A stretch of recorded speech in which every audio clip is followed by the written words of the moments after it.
B, we've got to focus on vision. And again, vision is one of those terms that's somewhat different for everybody, but let's talk about vision for just a few moments.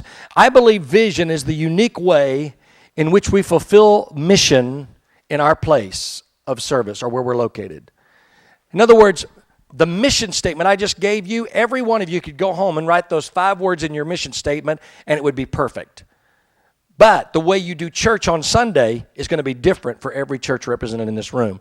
You're not going to sing the same songs. The preaching's not going to be the same, delivered the same way. Some are going to use PowerPoint. Some are not. Some are going to preach extemporaneously. Some are going to be going systematically through the Scriptures. I mean, there's all different ways in which the ministry is going to be done. Vision is the unique way in which you're going to fulfill the mission.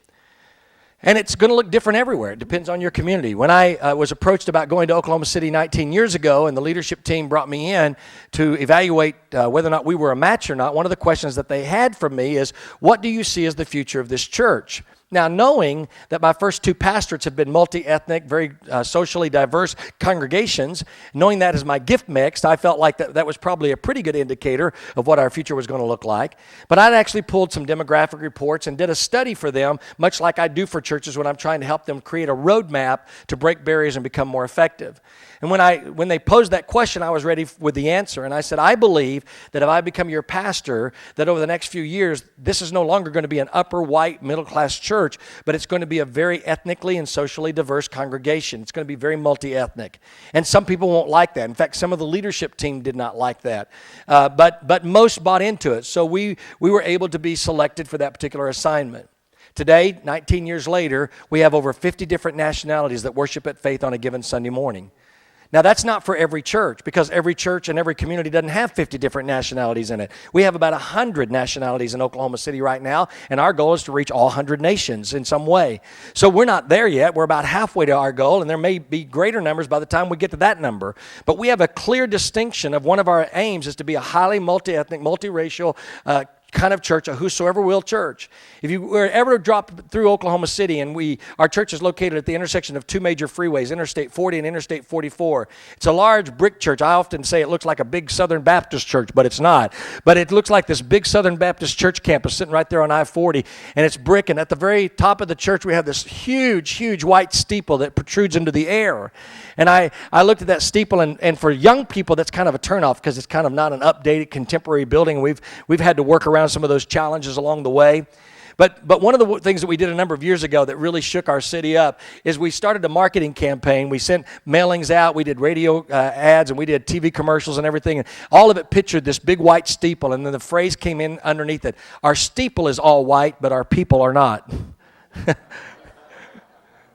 Caught the attention of the city. So all of these people said, well, what does he mean by that? So they start coming in, and they see we've got Asians, and we got Mons, and we got Laotians, and we got Koreans and Japanese, and we got Filipinos, and we got Ghanaians, and we got, I could go the list on. And they said, really, their steeple is all white, but their people really aren't. And so it looked differently, and it began to send a message to our city. We're a compassion-driven church. We are very much about outreach and compassion, feeding people. And so there's events that we do, and I'll talk about one of them later this afternoon that's probably our signature piece.